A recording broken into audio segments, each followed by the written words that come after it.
Hey, before we get started, just want to give that shout out to Athletic Brewing, my favorite non-alcoholic beer out there. It's not a paid plug, but I am a brand ambassador, and I want to celebrate this amazing product. Makes me happy. If you head to athleticbrewing.com and use the promo code BrendanO20 at checkout, you get a nice little discount on your first order. I don't get any money. They're not officially a sponsor of the podcast. I just get points towards swag or beer in the end. Give it a shot. Try the Athletic Light or the Free Wave, my personal favorites right now. I love this metaphor. Can I steal this for future interviews? I will attribute it to you. It's really good.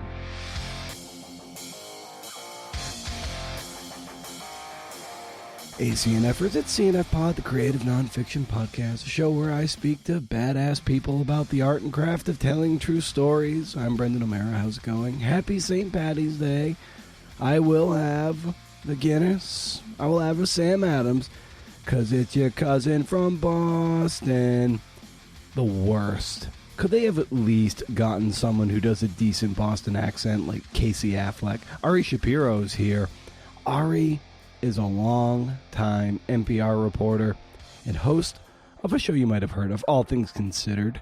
Now he's the author of The Best Strangers in the World, Stories from a Life Spent Listening, published by HarperCollins. Great talk. Great talk about book panic, the impermanence of radio Ari loves, and the permanence of writing a book that terrifies him. Interviewing people and how novelists help inform Ari's world as a journalist. Lots of great stuff, and Ari really came to play ball. He even tape-synced his side of the conversation, so this episode shows you the power of wearing cans, headphones, and recording your side of the conversation. It leads to a warmer tone. I mean, sure, Ari has nice gear, but if you shrink and soften the room, as I like to say, this is how we capture great sound, and that way the listener isn't distracted by your cavernous dining room, Steve. Make sure you're heading over to BrendanO'Mara.com, hey, for show notes and to sign up for the Rage Against the Algorithm newsletter. It's now on Substack. Just click the lightning bolt on my website or visit rageagainstthealgorithm.substack.com. Still first of the month, no spam, can't beat it. If you dig the show, consider sharing it across your network so we can grow the pie and get the CNFing thing into the brains of other CNFers who need the juice. And don't we all need some juice? You can leave a kind review on Apple Podcasts so the wayward CNFer might say, shit, I'll give that a shot. Also, show is free, but it sure as hell ain't cheap. You might want to consider heading over to patreon.com/CNFpod and consider dropping a few bucks in the hat if you glean some value from what we churn and burn here at CNF Pod HQ. And one quick thing before we jump into this conversation. Monday, March 20th, 2023, 3 days from when this episode drops, the podcast turns 10 years old. Can you believe it? 10 years. Fourth grader. Maybe just getting its first bicycle, its first mountain bike. It started with Susan Kushner-Resnick, and 10 years later, here we are with Ari Shapiro for episode 361. We'll celebrate next week with some cake, but I just wanted to drop that bit of info into your lap. A huge, huge milestone for me in the show. I'll have a little birthday riff in the parting shot, just so you know. Okay? All right. Enough of that. Enough housekeeping. You're here to listen to Ari Shapiro, so let's get after it. All right, CNFers? Huh.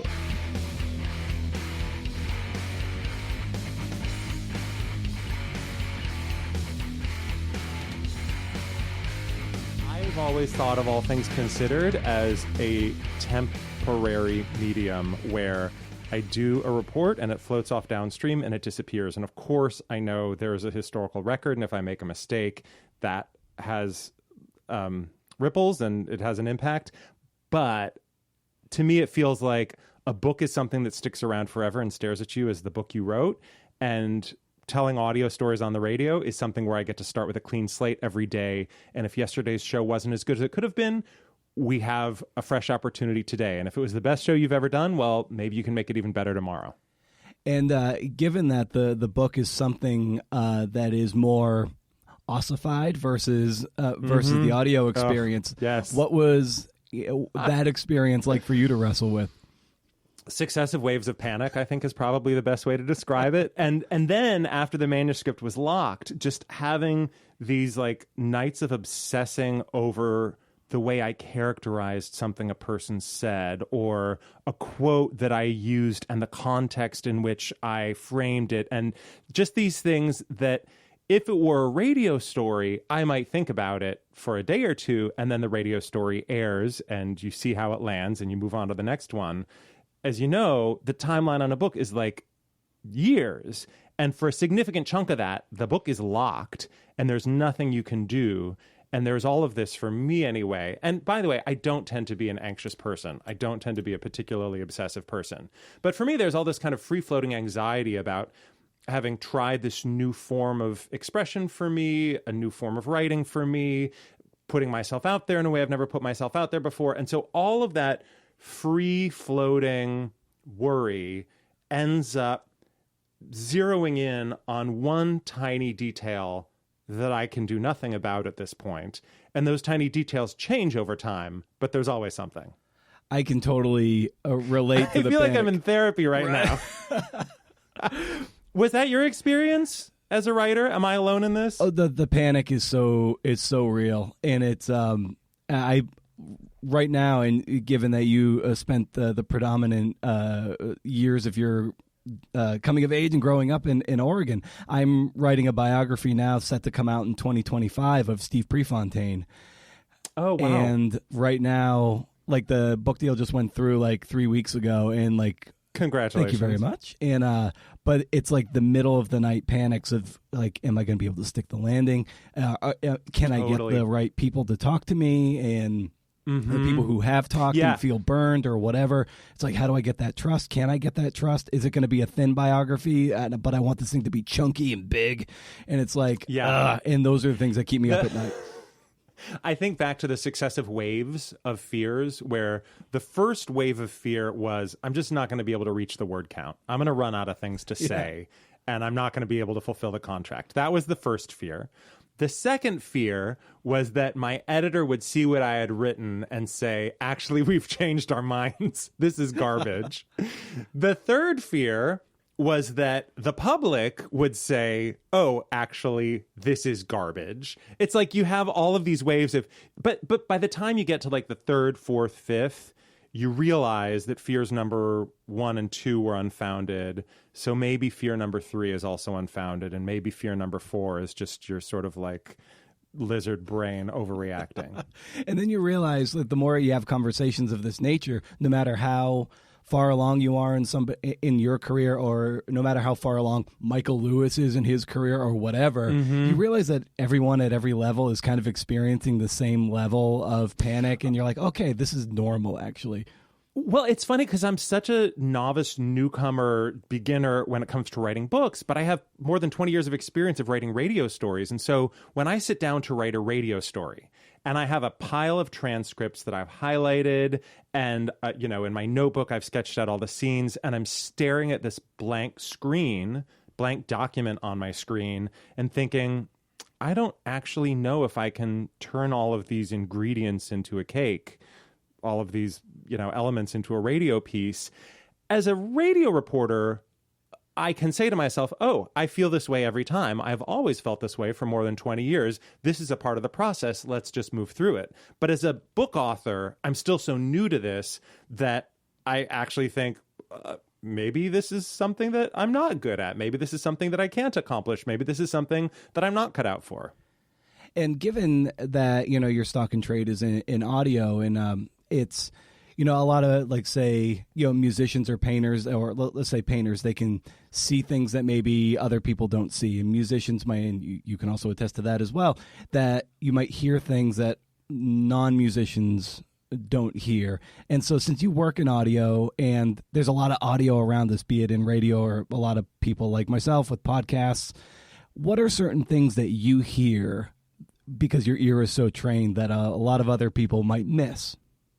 This is a very general answer, but there's no such thing as a silent space. As when you're a beginning field producer, you learn to collect room tone wherever you go because every room sounds different. And when you get into spaces with a crowd or birdsong or wind blowing or whatever, that becomes all the more rich and nuanced. And then you learn how to put into words the things that your eyes perceive so that the listener can create those images in their own head. Susan Stamberg, one of NPR's founding mothers, always says the pictures are better on the radio. And I think that's because the act of listening forces you to engage your brain in a way that the act of absorbing stories through your eyes does not. Like when you're watching television, everything is sort of provided for you and you can be very passive. When you're listening to the radio, you have to engage your brain. But to get back to your question, the role of the journalist then is to provide the tools for the listener to use their brain in that way, so that I'm giving you the audio signposts, the narrative description. You know, I've done a lot of overseas reporting, and one thing that I often wrestle with when I'm putting those stories together is when you hear somebody speaking in a different language and you're going to use voiceover interpretation, how much of the person's speaking in the clear in the other language do you allow to run before you start to bring in the interpretation?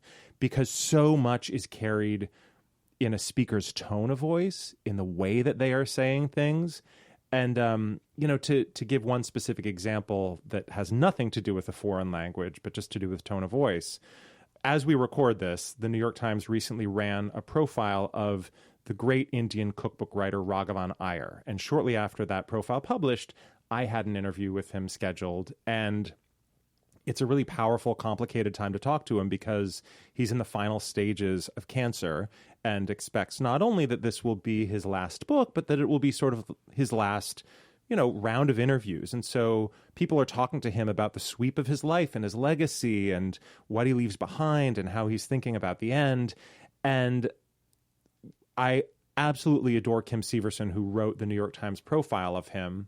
And it is no criticism of her to say, I think that the radio story will be powerful in a way that a print story can't be, because hearing him pause, hearing his tone of voice, hearing him cough during the conversation, all conveys things that the most well-written newspaper or magazine article doesn't. Sorry, Kim. I love you. I love your work.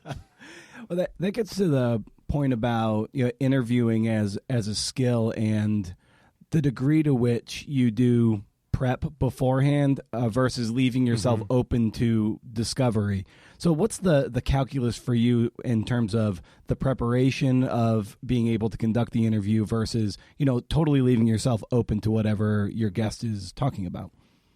The more I prepare, the more I'm able to listen and be open to where the conversation might go. So I will do a lot of research and write a lot of questions that I may never use, because if the conversation goes in a particular direction and a door opens, I want to go through that door. I want to follow that path. This is especially true of pre-recorded interviews. It's different if you have, 4 minutes with a member of the cabinet or a senator. In those situations, yes, you'll ask follow-ups based on what the person says, but in a live interview, you're always having to make calculations about, do I move on to the next thing, follow up on this thing? But if I'm pre-taping a feature interview with somebody, I do the work, I write the questions, I prepare, and then I get ready to throw that aside. I could give a specific example if you want. Yeah, sure. Which is the pop star Vincent was releasing his first album. I was interviewing him about it, and in the first answer to a question I asked, he described sort of the genesis of the album as this session of writing on like index cards, things that I think he described it as things he wanted to let go of or something like that. And he told that story, and I bulldozed on to the next question that I had prepared to ask. And to their great credit, my editor, Mallory Yu, who was listening in, slacked me and said, why don't you ask what was on one of those index cards? And that's something that if I'd been listening more closely and less wedded to my preparation, I would have realized in the moment. And that's why editors are invaluable, because Mallory heard what I overlooked. And so after I bulldozed through the second question I had planned to ask, I said, actually, let's rewind a bit. you mentioned those index cards. Can you tell me what was on one of them and how it translated to one of the songs on this album? And that sort of opening led to what turned out to be the entire rest of the conversation. And so in the edited version of that aired on All Things Considered, you never heard the second written question that I forged ahead and asked. Instead, you heard his first answer where I mentioned the index cards and then my saying, well, let me follow up on that, as though I had the wisdom to follow up on it instead of getting a cue from my wise editor. A little behind the curtain there. Like, oh, that sounded really seamless. That was great. Yeah, they make us look good. Now, yeah, I in a talk you gave, there was something of either you brought it up or you were asked. It was something like if you had to hold up a placard and it had one word on it that was like important, meant a lot, or something you wanted to convey, that word would be listen. I was wondering maybe you can just just kind of speak to that, especially in your medium, in journalism, and especially in an age when a lot of people don't listen. I think listening is such a powerful act. People sometimes ask me what it's like to go into places where people are having the worst days of their lives, whether it's after a natural disaster or in a war or what have you, and ask them to tell their stories. And of course, there are people who don't want to talk, and I respect that. But you would be surprised at the number of people who want someone to listen to them. And I was reading something recently, and it was actually the mentorship Slack at NPR that mentioned when folks talk about a problem they have, they're not necessarily asking for a solution. They're often asking for someone to listen. And so I find that as an interviewer, as a reporter, as a storyteller, listening is the superpower. Listening is the tool. Listening is sort of the foundation on which everything is built. But then I also go and tell stories to an audience of listeners who, in hearing and absorbing the stories that I tell, perform an act of empathy and see the world through the eyes of someone else and hopefully get out of their bubbles, which was also what I wanted to explore in this book, The Best Strangers in the World, was how we can kind of bridge those chasms of difference and make the unfamiliar feel a little bit less strange. And I think in so many cases, listening is the answer, even if in this book, it's an act of reading rather than specifically of listening with our ears. And listening in particular in interviewing, be it, reporting or even something that's, pre-recorded and you might be able to edit out, excessively long pauses. How have you learned to cultivate the muscle or strengthen the muscle to sometimes let silence do some heavy lifting? Oh, silence can be one of the most powerful things. I think back to a This American Life episode where, I don't know if you remember this, the name of the episode was Retracted. And this was years ago, but it still sticks in my mind. The theatrical monologuist Mike Daisey had been doing a piece about a Foxconn factory in China where Apple products were built. He adapted the piece for an episode of This American Life, and then it was revealed that many of the things Daisey had said were factually, journalistically true, were invented. And so This American Life basically devoted an entire episode to the retraction. They went out and re-reported some of it. They, had multiple elements, but the one that sticks in my mind was Ira Glass interviewing Mike Daisey. And the most powerful part of it was the silences. And I don't know in specific numbers how many seconds these silences were, but they felt endless, and they said more than any words could convey. And there are definitely interviews I do where, I'm often talking to somebody for 10 or 15 minutes and cutting it down to 4 or 6 minutes. And when I say I'm cutting it down, what I actually mean is a producer, editor, and I are working together to cut it down. And typically after we finish taping the conversation, the producer, editor, and I will talk about what we want the cut to be. And the producer will go and do the first take of that, the first version of it. And then the editor will listen, I'll listen, and so on. And there are many times that I've said to producers, make sure not to shorten that silence at all. There was one interview I did with a public health professional in Africa, and I say in Africa because she worked on COVID vaccines for the entire continent. Mm-hmm. And I sort of asked about the role that racism had played in the lack of vaccines reaching African countries. And I asked whether she had hope that it would change or something to that effect. And there was this long pause and then a sigh. And then she said, "One must always have hope." And if the producer had taken out the long pause and the sigh, it would have meant something completely different. And so, yeah, silence can speak volumes, is what I'm trying to say. Yeah, and it can be real hard, too, as the interviewer, not to fill that silence with your own conversation, because it can be tense and awkward to just let it play out, and it can be really hard to sit in that silence. And there's so many different kinds of silence. There's this is really emotional and hard for me to say, even though I know what I have to say kind of silence. There is you've backed me into a corner and I have no good answer to the question you're asking kind of silence. Like, silence doesn't have a single meaning. Yeah. Silence can have as many different meanings as words. Now, in there are so many different and wonderful interviewers out there, be it Ira Glass, Terry Gross, Mark Maron. And, as someone who is extremely skilled and as great as you are, what have you learned from the bouquet of listeners, of interviewers out there that you have kind of added to your quiver to make you better at what you do? Well, it's not a specific skill, but I'm really interested in the balance that people strike between bringing their full selves to an interview and trying to be a surrogate for the listener. Because to a certain extent, you have to do both. Mm-hmm. And that's a lot of what I struggle with in the various chapters in this book, The Best Strangers in the World.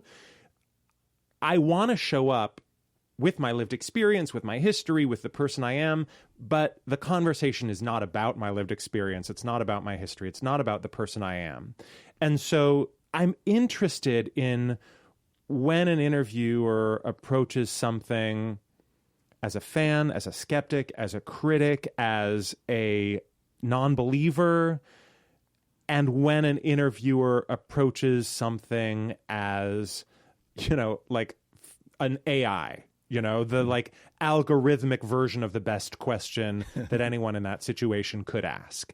And all great interviewers strike the balance slightly differently in different scenarios. So there is no one right answer to the question. The interviewers who do it best, even the word best is crazy because Howard Stern's best interview sounds nothing like Terry Gross's best interview, and yet they are both excellent interviewers. So the interviewers who do it best, in air quotes, find the right, in air quotes, balance there. And that's what I find so fascinating. And that's what I'm always trying to explore the push-pull of, particularly in this book. And I like in the book how... And I've heard you say this too, but you write it in the book also, is that, your microphone and your kit and headset, they serve as a snorkel and mask. And I love that expression because it definitely, it's a way to get underneath. And it's also kind of a uniform because I imagine that once those things click in, you become a slightly different person, like this version of yourself that allows you to get to those depths. Yeah, I think about one moment when I spent all of 2012 covering Mitt Romney's presidential campaign, and I can remember going to this Bikers for Romney rally in South Carolina. And it wasn't a formal campaign event, but I had gone there as a reporter. And I just remember the experience of walking through this crowd of big, burly, bearded, tattooed, leather vest wearing motorcycle junkies for Romney and being able to walk up to strangers and say, "Hey, tell me about your life. Tell me about your view of politics. Tell me about why you're here." And thinking, what a privilege that I, this queer Jewish kid from Oregon who went to an Ivy League university, can walk up to strangers in this context, ask them these questions, and for the most part, they'll answer. I realize that things changed over the course of the Trump campaign and onwards, where reporting in the United States on politics became more dangerous than it was when I was embedded with the Romney campaign. Reporters were insulted, spit on, attacked. I don't make light of that. Yeah. But the metaphor of the microphone and headset as a mask and snorkel obviously extends beyond politics too. When I'm in countries that I might want to visit someday as a tourist and I'm there as a journalist, I get to have experiences that no tourist would ever have. And it just feels like an incredible privilege. And I think it also underscores the power of being able to get face-to-face with people. You know, given that we live in such digitally anonymous times, even if, you know, your avatar is your actual headshot on Twitter and on your Gmail account, it still feels very detached and borderline anonymous and very easy to say no to and very dispassionate. But when you're face-to-face, like going up to big burly bikers who ordinarily wouldn't talk to you, suddenly those barriers are broken down. And that's kind of like a skill in journalism today that I think that maybe we're getting away from, but it's so important to be able to make that extra effort to get face-to-face. And it returns to the power of listening, independent of whether you're a journalist or not. Meeting people where they are, literally and metaphorically, goes a long way towards breaking down our stereotypes and our fears and our prejudices. And it doesn't mean that we have to see the world in the same way that they do, but to allow ourselves to understand how and why they see the world in the way they do can be really powerful. Yeah, there's a moment in the book where the man's name is Monzer, and you know, when you were interviewing him, like you wrote that he didn't know this, but our chat felt to me like some twisted kind of audition. Yeah, and that is sometimes the math that you're playing in your head when you're doing a radio story or a long magazine feature or even a book. That especially in radio, like you need to be a good talker to make for a good. Yes. A good audio Isn't story. That a crass phrase? We use it all the time, and it is such a reduction. Like, is this person a good talker? Yeah, and it's like this person's story could be great, but can they tell a good story? Are they charismatic? Are they audibly charismatic? And that's so hard. And it's like, well, do I just need a 10-second cut for a news spot, or do I want a few 30-second clips for a 4-minute story, or am I looking, as in the case with Monzer Omar, who was the Syrian refugee I met in Turkey, am I looking to follow him for literally years as he makes his way to Germany and then tries to bring his family over to meet him? I was, in one afternoon in the city of Izmir, Turkey, trying to find a Syrian refugee in a crowd of, thousands who I could follow for years. And that's a weird kind of assignment. Yeah, and I think you later write that, was this just vampirism where people poured their pain into my microphone and I walked away with a paycheck? And it's like this Janet Malcolm-esque math that you're doing in your head all the time as a reporter. Yeah, and ultimately, I don't believe that reporting... I mean, Janet Malcolm takes a very, I don't know what adjective you would use, clear-eyed or something more pejorative view of journalists as bloodsuckers may not exactly be her word, but something along those lines. I think I view our occupation a little more generously. I do think, we have the power to do good and to help shape people's lives in a positive way. But there is also an element of you pour your story into my microphone and then it is mine and I can do what I want to with it. Yeah, I love how you write too. It felt, being a radio producer and a reporter, that it felt like a superpower, this ability to move between worlds. And by the time I graduated from Yale and became a journalist, I realized these boundary crossing skills I had picked up as the Jewish kid in Fargo and as the gay teen in Portland could serve me as a reporter. So that's so I was wondering, just maybe speak to that and your that boundary crossing ability and how that served you in your career. Well, just to fill in the backstory a little bit here, when I was an elementary school student in Fargo, my brothers and I were the only Jewish kids in our school. So we'd go from classroom to classroom explaining what Hanukkah was with a menorah and dreidel. Then when I was 8 and my family moved to Oregon, there were these big anti-gay rights measures on the statewide ballot that ultimately failed, but prompted this huge debate, even in my high school, about whether gay people should be allowed to exist or not. And then I came out and was like the only out gay person in my high school, so everybody suddenly was projecting their opinions that had previously been abstract onto me. And so the revelation was that as a journalist, I can, as you said, perform those acts of translation and be an ambassador, not just between like the queer community that I was a part of and the high school that I was a part of, not just between the Jewish community I belonged to and my elementary school, but I could help people listening to NPR better understand the experience of Venezuelan migrants walking hundreds of miles through Colombia. Or, I just finished this reporting trip that went through Senegal, Morocco, and Spain, connecting the dots from climate change to global migration to the rise of far-right political leaders. These are far off people and experiences and events that somebody picking up their kids from school or cooking dinner might not feel like they can personally relate to. And my challenge, my task, my privilege is to tell those stories in a way that people will be able to relate to, will be able to identify with, and say, oh, even though that person may be on the other side of the world in a country that I will never visit, I can understand their experience more deeply now. And a moment ago, you said that, as being the only out student at your high school, and then suddenly people are projecting, opinions and stuff onto you. How did you navigate that and shoulder that, as a 15, 16, 17-year-old kid? I'm not going to say it was always fun. Right. There were definitely elements of it that were very tough. As I say in the book, I carried mace because there were absolutely threats, but there was never physical violence against me.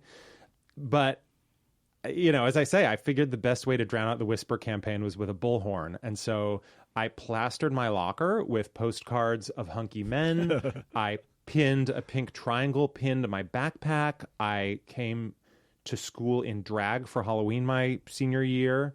And I just figured, like, if you have a problem with me, that is your problem, not mine. And I'm not going to make apologies or try to fit into the box that you want me to be in.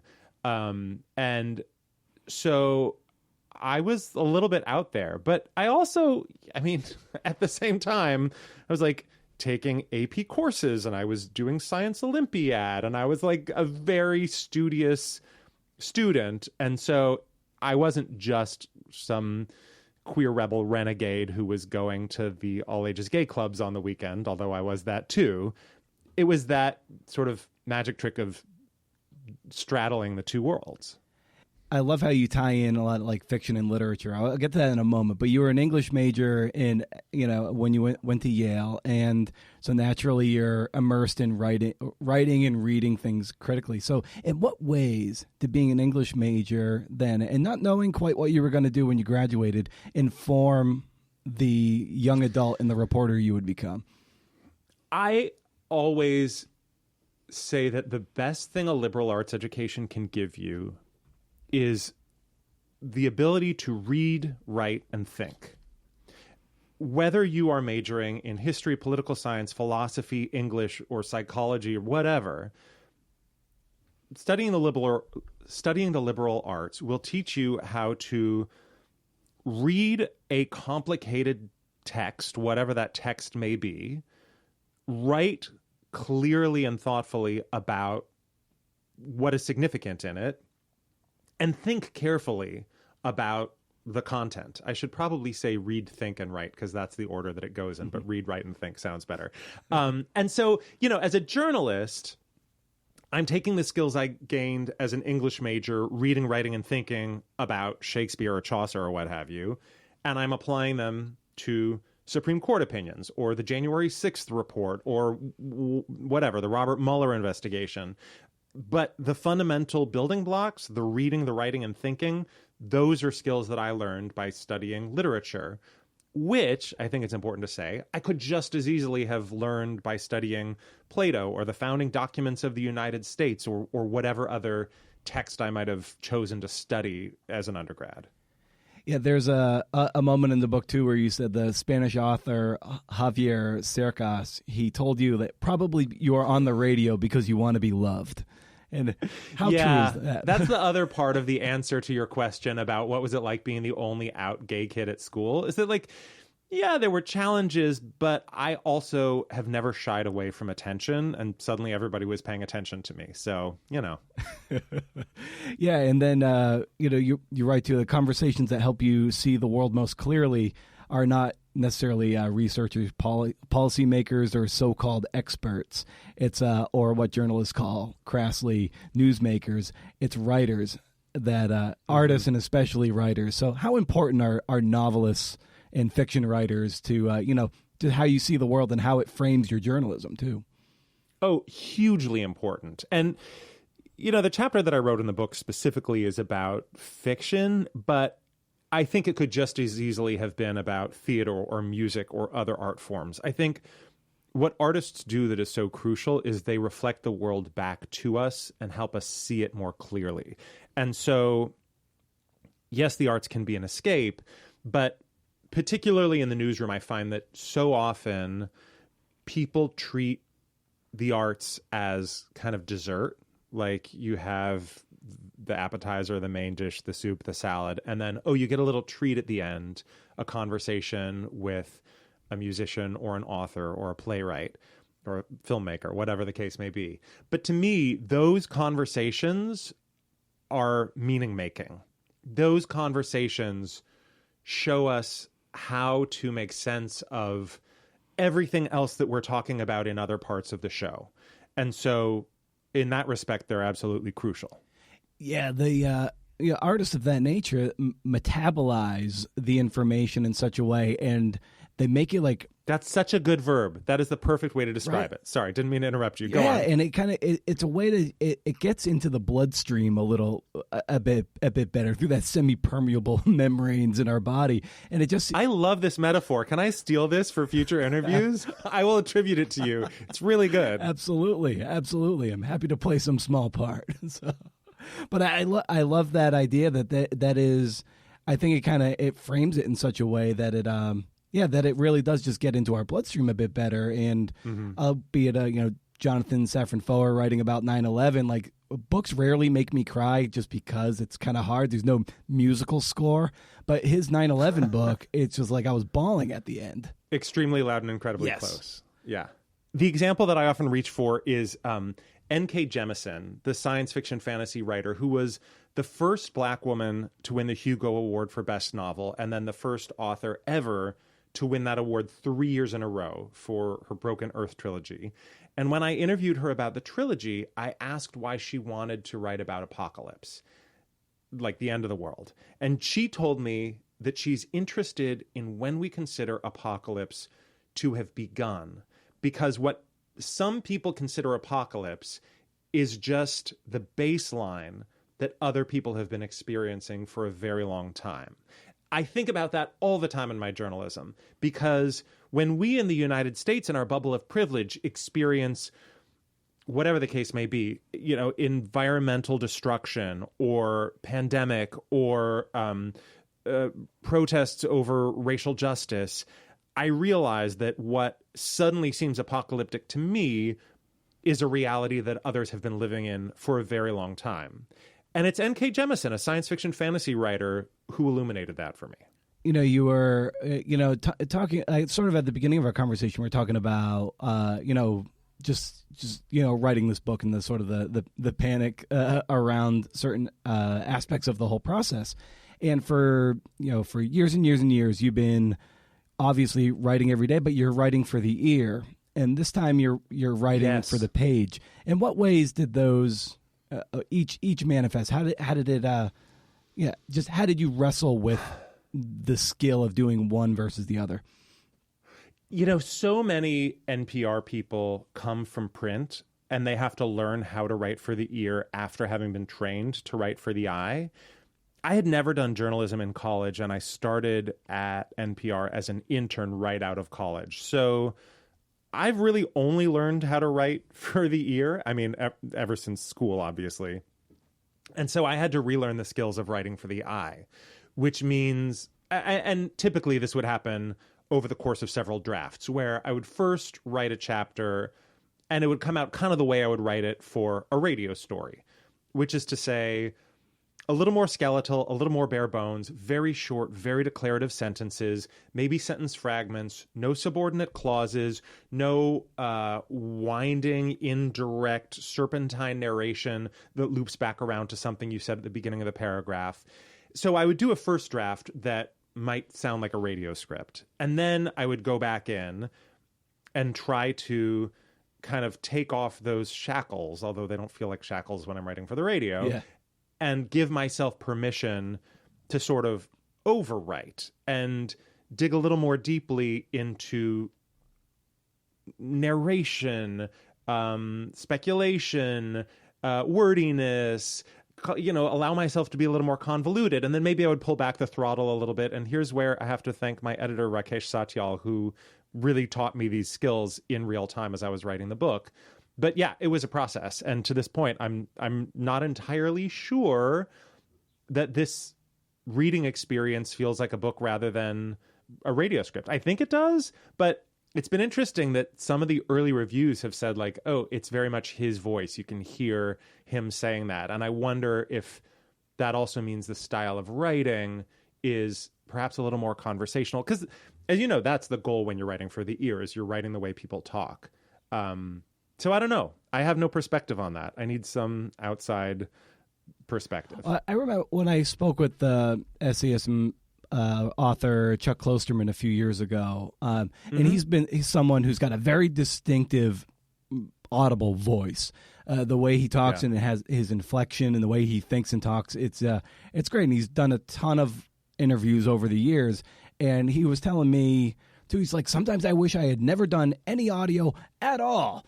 And because people can't divorce his actual voice from his written voice, and he kind of wishes they could, so they could experience the written stuff without hearing him. Huh. I would probably feel that way if I ventured into fiction. Given that this is memoir, I don't mind people hearing my voice, because these are, I'm the narrator. I haven't created some other character as the narrator.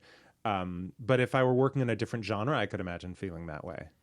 Now, you also wrote that I always believed that I would never write a book, right up until the moment I discovered that I started writing this one. So, so why did you never think you were going to write a book, given how important books are to you? I have always been afraid of things that are permanent. I like doing things that are here and then gone. I love to cook. I love to garden. I sing with a band. I do radio stories that are here and then gone. I cannot imagine taking up oil painting, because canvases just stack up in a corner and stare at you. And this might also be why I don't have children, but that's a different conversation. And to me, writing a book always felt like it was in that category. Like, if I do a radio story that's not great, the next day I'll do another radio story. A book will just sit on a shelf and stare at you forever as the book that you wrote. It feels way more declarative and definitive. So that's why I thought I would never write one. I guess the next obvious question is, so then why'd you write one? Yeah. Why Not to do your interview for you, but exactly. Well, sometimes when people write memoir, my first question is why? just why? Yeah. The truth is, when I started writing this, what I thought I was writing was my next solo cabaret show. Okay. I do a show with Alan Cumming. He and I sit on stage for 90 minutes and tell stories and sing songs and have a great time. And prior to that, I had a solo cabaret show that I performed around the country. And I thought, well, when Alan and I are done doing our show, I should have another show sort of lined up and ready to go so that I can keep the momentum going. And in the early days of the pandemic, like in 2020, I didn't take any vacation time at all. I was working from home, hosting All Things Considered every night. And towards the end of the year, I realized I needed to burn through some annual leave. And so I took 4 weeks in a row off work for the first time ever. And I went to this amazing place in the redwood forests of Northern California called Salmon Creek Farm. And I stayed in this cabin. And for the first 2 weeks of that 4-week leave, I did not use my literary, reportorial word brain at all. I chopped wood. I harvested zucchini. I, crushed apples for cider. And then 2 weeks in, I started writing what I thought was going to be the beginning of the next solo show that I would do. And as I was writing it, I started to think, this actually doesn't feel like something delivered from the stage. This feels more like an essay that might be part of a collection of essays in a memoir. I don't really think I need or want to write a memoir, but I'm going to just keep going and see where it leads. So by the end of that time in Salmon Creek Farm, I had written 3 chapters, although at the time they were just these 3 kind of like essays. And then I came back to quote unquote real life, and I shared them with my amazing book agent, Molly Glick. And she said, keep going and see where it leads. And to her great credit, she didn't say, this is a book, let's put together a proposal. She said, just keep going and see where it leads. And where it led is this book that is now out in the world called The Best Strangers in the World. And so despite my best intentions, I seem to have wound up writing a book. That kind of echoes this wonderful sentiment that you learned from Alan, where you said that he said, it taught me that sometimes the things that are a little ragged around the edges, the things that are unexpected, the things that don't go the way you had planned are actually the best, most delightful moments. So in a sense, that's kind of how this book came into the world. Yeah. And I've learned so much from Alan. I know that's not the point of your question, but you're putting your finger on something that just makes me so damn grateful to have him in my life. Because of course the world knows him as this incredibly talented, multifaceted performer, actor, star, gift to the world. But just as a person, as a role model, as a kind of big brother figure in my life, he has taught me so much about how to work, how to live, how to stay fresh and challenged and uncomfortable and still have fun while doing it. Yeah, he's amazing. Would you say... Was that the question? Yeah, exactly. And I think, part of what you just said, too, about being uncomfortable, was that part of the animating force towards, pushing you to, write this book and complete it?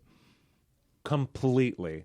I have now been hosting All Things Considered for more than 7 years. Nice. It's a job that I still derive so much joy and excitement and pleasure from, but it's also a job that at this point I feel like, without trying to sound arrogant, I know how to do it. Right. And I always want to keep exploring things that I don't know how to do and push myself out of my comfort zone and try things that I might fail at. And I think, failure is one step on the road to success. And if this book had been a disaster, that would have been a learning experience too. Hey, it may yet be a disaster. Who's to say? The reviews aren't in yet. Now, given that, in radio work, you're often working with, editor, producer, and your foreign work, often like a fixer or translator. In Pink Martini, you're a part of a band when you're there. The book is a little more solo than those collaborative efforts. So in what ways was the book challenging, just because it was a bit more isolating in practice versus a lot of the other enterprises you do? I was very aware that it could potentially be a much more isolating experience. And so, frankly, I made sure that it wasn't. I didn't join a writer's group, but in addition to my wonderful HarperCollins editor, Rakesh Satyal, I asked one of my favorite All Things Considered editors, who has since left NPR and gone to New York Magazine, Jolie Myers, if she would read every chapter as I wrote them. And because each chapter was sort of about one place or one person or one experience, almost all of the chapters I shared with somebody who was central to that experience and asked them to give it a once-over, both for feedback and for fact-checking and just, for gut check. And so, yeah, the actual experience of writing was solitary, but each of these chapters had many, many, many pairs of eyes before they were locked in. There's a moment in the book too, which I love. I practically want to make it like an email signature type quote. Oh, God, I'm so eager to hear what you're going to say. Yeah, just as a reporter, is like if they, basically it's what you're saying to other people. But if they finish a reporting project with exactly the story they set out to find, something has gone wrong. The best story should surprise us. And I love that as like an ethos through which you can approach the reporting, but also when you're pitching potential sources who think that you might have already made up your mind, you'd be like, actually, I want you to maybe change my mind. Yeah, completely. I remember mentoring a beginning reporter, and they asked for feedback on one of their first stories, which had involved going to a college campus and reporting on students for some political candidate. And part of the feedback I gave them was that, like, this was a very good story. It is also exactly the story that I would have imagined if you had told me you were going to report a story about students on campus supporting that particular political candidate. Often, for all kinds of reasons, that's all we have the bandwidth for. That's all we find is like the thing that you would expect. But the best stories are not what you would expect. It's just like, the best documentaries begin at a point in time where you feel like they had to have been able to look into a crystal ball and tell the future, because this documentary has so many compelling plot twists they never could have known about when they started filming. That's, to me, what makes a documentary extraordinary. And I think the best radio stories are the same way. If I give you a 2-sentence description of what I intend it to be before I go out and begin my reporting, I hope that by the time I come back, there's something that nobody reading that 2-sentence description could have anticipated. Now, if the best stories should surprise us and you leave yourself open to discovery, in what ways did writing this memoir through your lived experiences surprise you over the course of its genesis, its creation? For me, the biggest surprise was that my life is bifurcated in many ways, in that, like, I'm a journalist for NPR, I host All Things Considered, and also I sing with this band called Pink Martini. And also Alan Cumming and I go out and do this silly show called Och and Oi. And when I started writing, it sort of felt like a grab bag of different things. And it was really only over the course of writing that I could see there is, in fact, an overarching theme and a through line, which is this idea of helping people understand the world around them and helping people see things through the eyes of someone else and breaking us out of our self-reinforcing bubbles, that all of these different activities have that in common. And when I started writing this book, I didn't really understand that. Yeah, it's a lot of some you said too, like you weren't, for example, an oil spill, you weren't talking about an impact of an oil spill having on a community. You were talking to members of that community, and that's kind of like the best strangers in the world is kind of that through line of meeting these people who are on their face strangers, but through your empathetic way of reporting and talking to these people, you're bringing to a greater sense of understanding to us, the listener, in the end. And that's even true when the conversations are not like heart to heart understanding. I'm thinking of this moment in Toledo, Ohio I describe, where at the end of a long day of reporting, my producer and I wound up in this kind of working class bar near the auto plant, and we had finished doing our interviews, and we were just like having a beer at the end of the day. And this guy kind of got in my face and started making these vaguely homophobic remarks. And he wasn't threatening, but in the moment, I just kind of felt grateful for the opportunity to be there and hear from him, which I realize is a sign of my privilege, that I didn't feel physically threatened, that I was like, I'm a 6'3" guy who is white, who, I have all this privilege for all these reasons, but I was able to be there and have that experience and be in his space. Like, this was his bar. It sure wasn't my bar. And walk away with a memory of an interaction that was not necessarily positive, but that helped me understand the world a little differently. Now, Ari, as I like to, I want to be mindful of your time, and as I bring these conversations down for a landing, I always like to ask the guests for a recommendation for the listeners of some kind, and that can be anything from a pair of socks you're really excited about to a brand of coffee. So I'd extend that to you, Ari. Like if there's something that's really exciting you these days, what might you recommend for the listeners? Well, because we've been talking about fiction, I'm going to go with a fiction recommendation. Cool. And it's a book that I'm halfway through. And it's Salman Rushdie's latest novel. It's called Victory City. I was about to say something that sounds like I'm comparing myself to Salman Rushdie. So I'm going to go ahead and say it with the caveat that I am in no way equating myself with this titan of literature. What I was going to say was, in the same way that my book is about the power of stories, this novel is about the power of stories, but it's told through his incredible, inventive, mythic, epic fiction. As I said, I'm only halfway through, so if the second half of the book is terrible, don't blame me. But I think it's a gorgeous work of literature. And I want to save as an afterthought the fact that this, Titan of Letters was brutally attacked last summer, narrowly survived, and has become a powerful symbol of free speech.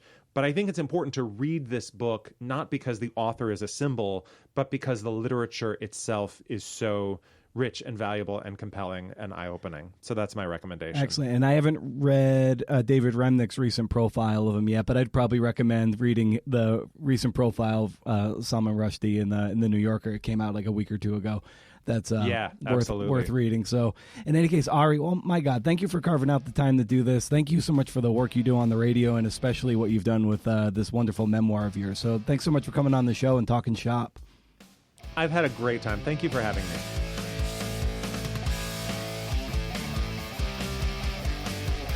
Hey, thanks for listening, CNF. Thanks to Ari Shapiro. Man, how great was he? That was awesome. He totally came to play ball. I love when that happens. After we were done, his publicist reached out to me and said Ari had a good time talking. So that's the best when you hear that. Very validating. As much as I want the listener experience to be great, and that's always first and foremost on my mind, you also need to be a good host for the guest. And someone like Ari is interviewed a lot, knows the media game, knows the interview game, and for him to have a good time means we're on to something here. This thing might stick around. If you like this conversation as much as I did, go ahead, maybe share it, and tag me and the show across your socials at CNF Pod on Twitter and at Creative Nonfiction Podcast on Instagram. The show will only grow because of you. As you know, I'm something of a nobody, so it's the validation of your endorsements that makes the needle move. There's so much content out there, so many old shows, and many more new ones, everyone clawing for attention. And this show will only survive the hole in the bucket of the pod fade if you, the audience, celebrate it, so long as it's worth celebrating. And there's always patreon.com/CNFpod to throw a few bucks in the tip jar. Show is free, but it sure as hell ain't cheap. Help with hosting, help with upgrades, and stuff of that nature. Now, so I should probably riff on the show turning 10 on March 20th, this coming Monday in 3 days from this dropping. Depends on when you listen to this. Could be 10th birthday could already happen, or it might still be something to look forward to. Many of you who have listened to the show for a while, thank you, by the way. It wasn't and isn't always easy. I know I've outgrown or moved on from a handful of shows because, well, the host started to get on my nerves. But I also have a different ear than the average listener. I have no patience for hosts who talk more than the guest or talk over the guest. I don't have any patience for a bad asker of questions. No matter how good the question is, you still have to ask it well. I don't have any tolerance for hosts who answer the questions for the guests. This eliminates a lot of pretty popular podcasts. So anyway, so I get it. If people have outgrown me for whatever reason, I know I have outgrown other shows, or people are just annoyed by me, who I've become, or who I have always been the entire time. Yeah, my incessant complaining and angst is reason enough for many to jump ship. I get that. It's also some of the reason people hang around. I keep it real, as the kids say, or used to say. Who knows what they say anymore? The show, as a lot of you know, was born out of my bitterness. I didn't have a great understanding of social media back in 2013. And all I saw was how my peers were killing it. You know, people were doing work that got them anthologized in Best American Sports Writing. Like, that was like the apotheosis. And I was writing these god-awful slideshows for Bleacher Report or covering local sports for $35 a game, thinking Wright Thompson never had to do this. You know, I had written a book by that point. I had an MFA. I wasn't reaping any kind of reward for all that work and all that effort. You know, little did I know, the MFAs don't really, they don't really elevate you out of the slush. I don't know. In my angst, I wrote this awful blog post. This was probably in 2013 also, or maybe late 2012. It doesn't matter, right around then, where I eviscerated a lead written by a close digital pal now in Charles Bethea for a story he wrote for Outside Magazine. I had always wanted to write for Outside, and here was Charles, just like even a little younger than I was, and he was just writing like big features for mega magazines, and Outside, and I loved Outside. I was angry and resentful, and I wrote this blog post. And Charles must have a Google alert on his name, and he wrote a comment, very well written, mind you, taking me to task and then ripping me for a review I wrote for Brevity about the book Good Prose, written by Tracy Kidder and the late Dick Todd. I took it on the chin. Felt horrible. I felt horrible. You know, I resolved from that moment on to be better. And I was living in upstate New York at the time, and WAMC Public Radio, this great radio station up there, and one of the shows on the station was called The Book Show, hosted by Joe Donahue, who's been on the show. It's a show about reading and writing, and I figured maybe I could do something pretty much cookie cutter what Joe was doing, but only just do it focused on creative nonfiction and nonfiction works. Maybe if I started this newfangled thing that had been around a little while but wasn't total like saturating the media market, this thing called a podcast. And then I could celebrate the nonfiction I loved and the journalism I liked, where I tried to lift people up instead of tear them down, tearing them down out of my own insecurity. Maybe I could kind of sort of fix my broken attitude, build an audience, build a platform. I still feel really bad about that comment I wrote about Charles's piece. And he ended up coming on the show in episode 16. He really needs to come back on. He ended up being really cool about it. We didn't talk about it like on air, but I did still express how shitty I felt. And he's just like, dude, water under the bridge doesn't matter. Staff writer for the New Yorker now, so he's only gotten better. And my friend Maggie Mezet from episode 8 fame, still the only guest who ever asked me to edit something out of a conversation. The only one in more than 360 of these. Turns out we were just talking on air about our aging dogs, and she wanted it out, so I did. Anyway, she asked me if I had heard of the Longform podcast, which had only come out just a couple months before mine. And I hadn't heard of them yet, but I soon started eating it up. I'm like, nice, this is great. And to their credit, they got the jump on me, but not by much. But they showed up every week. Had a bigger team, obviously. This is still a one-man operation here at CNF Pod HQ. They leveraged their great contacts in New York magazine land and definitely secured the lion's share of the nonfiction interview space in the nascent era of that second podcast boom. And I was inconsistent for the first 4 years of the podcast. As a result, I never gained traction, not until I decided to show up every single week starting at the beginning of 2017. And it's been a steady climb ever since. Very steady. Sometimes annoyingly steady. Sometimes frustratingly flatlining. I'll never forget thinking I'd hit that hockey stick moment when I had Laura Hillenbrand on. Like, this is it. This is the big one. It never happened. I mean, she came on the show, but the hockey stick moment never happened. And so I kept going.